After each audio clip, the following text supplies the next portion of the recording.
I've been trying to help you develop your own frameworks and understanding. I still see the panic that rolls around. I understand. All of our wealth is in this trade. Mine too. I'm no different to you guys. But you can't panic on every 5% pullback. It's just going to be top. Somebody posts something on Twitter. Oh my God, it's all over. I put a poll out. My mind is fucking blown. I put a poll out and say, what do you think is the peak of the cycle? 65% of people think the cycle peaks at 150,000 Bitcoin. Maybe I'm wrong, but that sounds like PTSD to me. It sounds crazy considering what's happening in US politics, regulation. It sounds crazy when all the liquidity still lies ahead. It would be ridiculous versus any other cycle. But I could be wrong. I've been wrong in the past, I'll be wrong again in the future.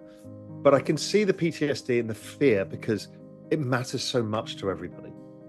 We are headed towards a massive surge, and panicking is the last thing you want to do.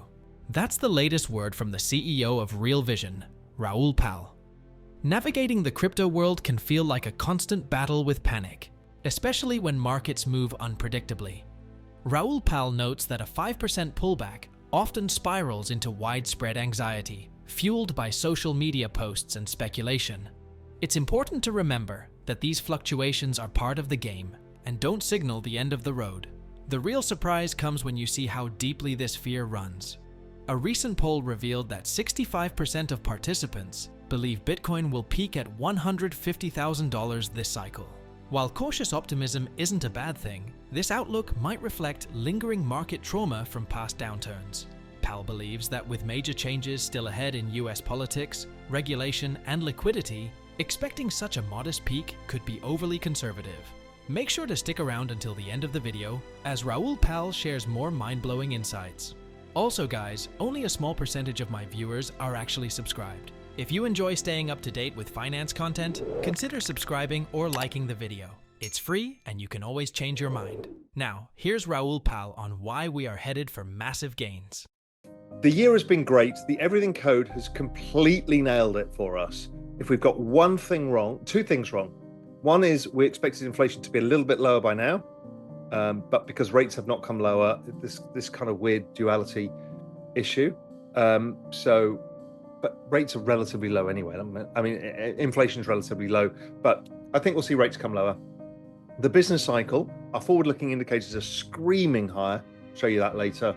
But ISM is still subdued, and we need ISM to go up so we can all earn more money, because the business cycle is actually what drives us. We're not tech giants who can just print money out of thin air by building AI tools. Most of us have to earn something and make something for a living, and we need demand, and that's not there yet. But overall, hopefully I've really helped you guys. I've been trying to unfuck your future. I've been trying to educate you guys, help you, also civilize you. Let's just have a little drink first. That is good. So damn good. I've been trying to help you develop your own frameworks and understanding. I still see the panic that rolls around. I understand. All of our wealth is in this trade. Mine too. I'm no different to you guys. But you can't panic on every 5% pullback. It's just going to be top. Somebody posts something on Twitter. Oh my God, it's all over. I put a poll out. My mind is fucking blown. I put a poll out and say, what do you think is the peak of the cycle? 65% of people think the cycle peaks at 150,000 Bitcoin. Maybe I'm wrong, but that sounds like PTSD to me. It sounds crazy considering what's happening in US politics, regulation. It sounds crazy when all the liquidity still lies ahead. It would be ridiculous versus any other cycle. But I could be wrong. I've been wrong in the past, I'll be wrong again in the future. But I can see the PTSD and the fear because it matters so much to everybody. And as we go into next year, I will be trying to guide you on just taking some goddamn lifestyle chips off the table. I don't know when the right time is.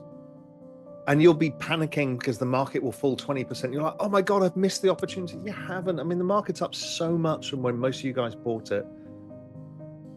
But we'll take some lifestyle chips off and you guys can then calm down. I know it's important to everybody. I know this is the biggest bet everybody's ever taken in their entire careers. And if it isn't, I don't know what's wrong with you, because this is the greatest opportunity of all time. But the banana zone will help us. The banana zone will move to the banana singularity when everything goes up at the same time. And then you'll take some money off the table and you will hate doing it, but you will thank me at some point. And then we'll figure out the rest of the cycle as we go.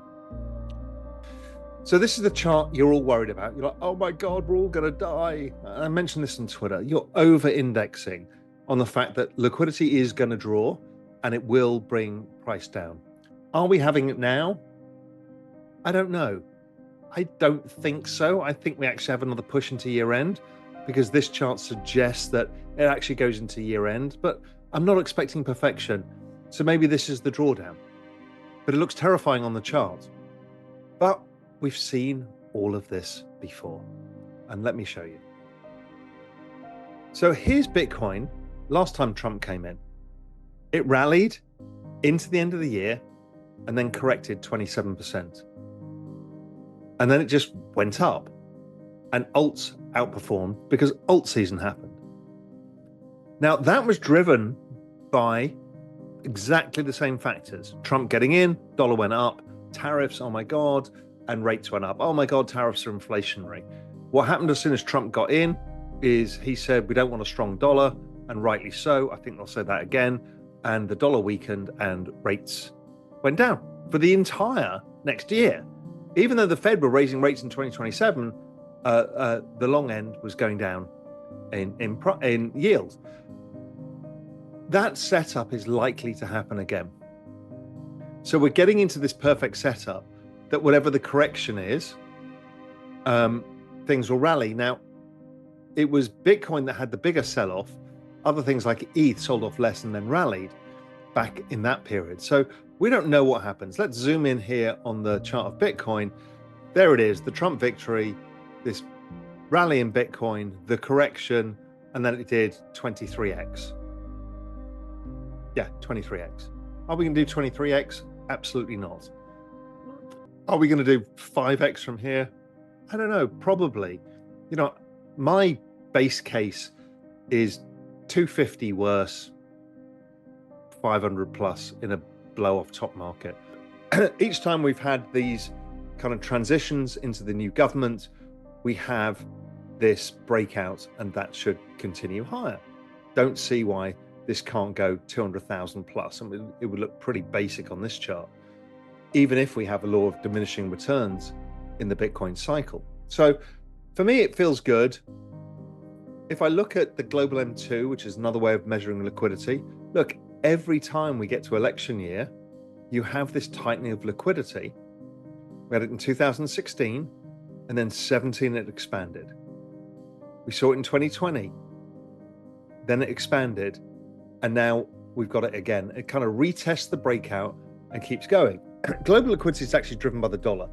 So it is going to be about the dollar, and things can change, and I could be wrong. So the dollar is the main thing. The dollar last time, it's been following the 2017 election cycle really well, 2016, 17, and it should say this last leg in the dollar, next few days and stuff, should be the end of the dollar rally, and then that will ease up global M2. We know the Chinese have to start stimulating, but they can't do it with the dollar so strong because they don't want to weaken their currency too much. So they need the US in the game. Everybody knows the game. They all understand the game. It's just a matter of timing. So be patient. We've got the liquidity of the Treasury General account coming, and the reverse repo and the end of QT. That's all coming. We've got potentially and hopefully a weaker dollar. That's to come. We should see rates come lower because expectations now for only 2 rate rises, rate cuts all of next year. Well, anything that produces weaker data will produce more rate cuts. So we've got a perfect storm coming up, and that's the banana zone thesis. Meanwhile, Robert Kiyosaki is back with a bold statement. calling Donald Trump the first Bitcoin president, and predicting Bitcoin will hit $350,000 by 2025. He's urging everyone to stack more BTC before it's too late. Known for his no-nonsense takes, Kiyosaki has always pushed Bitcoin as a hedge against a shaky economy. With the global interest ramping up, his prediction lines up with the growing hype around BTC's future potential. Now let's go back to Raoul Pal as he shares more valuable insights. What we're seeing is the market kind of recalibrating, like, oh, they're never going to cut rates again. We know if you're armed with the everything code, you're going to fucking have to. Because if not, you'll lose control of the bond market, in which case you have to use yield curve control, which is the same as more cowbell, which is more stimulus. So we know that they're going to bring it down. He's already said he's still biased to do this. He says, well, we're kind of neutral now, but we want to bring rates down. And the dot plots say they want to bring rates down, but they've raised the bar a little bit for this. So that means any weaker data gives them the opportunity to get rates down. As rates come down, it lowers the mortgage rates, which actually lowers inflation. So they want to do that. The other thing that I think Jay Powell wants to do, and certainly Scott Bessent when he comes in, is they need to weaken the dollar. The dollar plus rates has caused financial conditions to tighten, which is our global liquidity. And I'll come onto that a little bit later when I talk a bit more about the banana zone where we are. But we've had actually financial conditions tightening somewhat. And I think they're going to unwind that. So I don't think there's anything that's not expected. The other thing nobody's actually thought through is Elon is basically saying he will shut down the government in order to get rid of the budget they were trying to pass. You know, it's like this thick. It's fucking nonsense. So he's going to try and fight that fight, which means there'll be a government shutdown. Will it be the shortest or the longest shutdown? I don't know. But Auntie Janet has 775 billion in her bank account to spend, which is a net injection of liquidity from the Treasury General account. That will likely be released. People haven't figured this out yet. Massive liquidity. Jay also said that he's going to cut the reverse repo a little bit further than expected. And the idea is to drain the reverse repo and put it into the banking system. That's about another 100 billion. So there's about $875 billion of stimulus that's potentially out there to come. If they cut the reverse repo, they're likely to end QT, because if not, the banks will end up with no capital. So QT may end as well. So all I can see going forward is liquidity, liquidity, liquidity.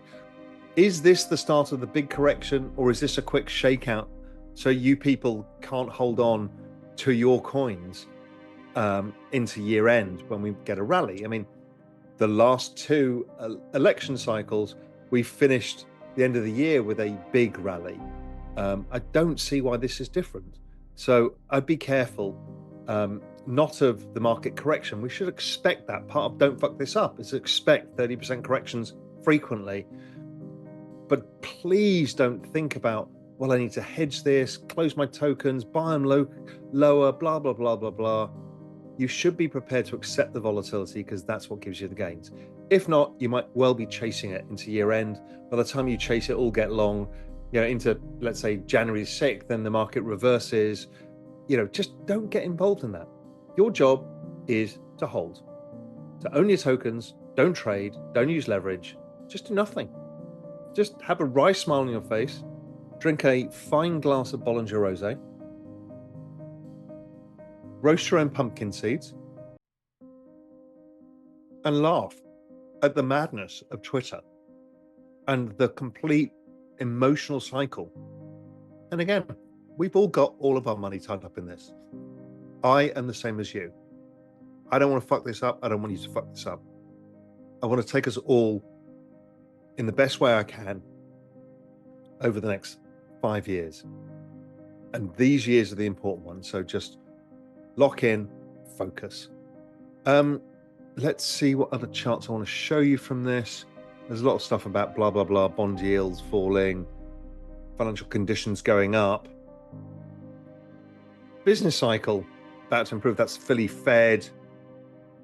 ISM versus Philly Fed tells you the business cycle is about to pick up massively. It won't be inflationary, but we should start to see the business cycle pick up. That's going to be good for all of us. It means we're going to make a bit more money in our businesses.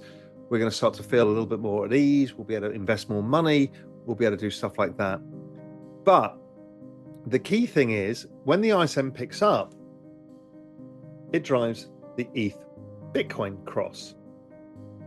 The ETH Bitcoin cross has been a beautiful pattern where this is a little bit out of date, it's pulled back a tad, but it's still the same. It's like, this is a fucking wedge pattern.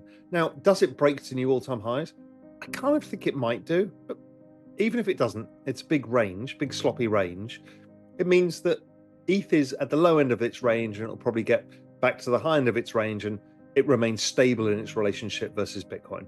I think that is to come, and that's driven by the business cycle driving risk-taking across assets.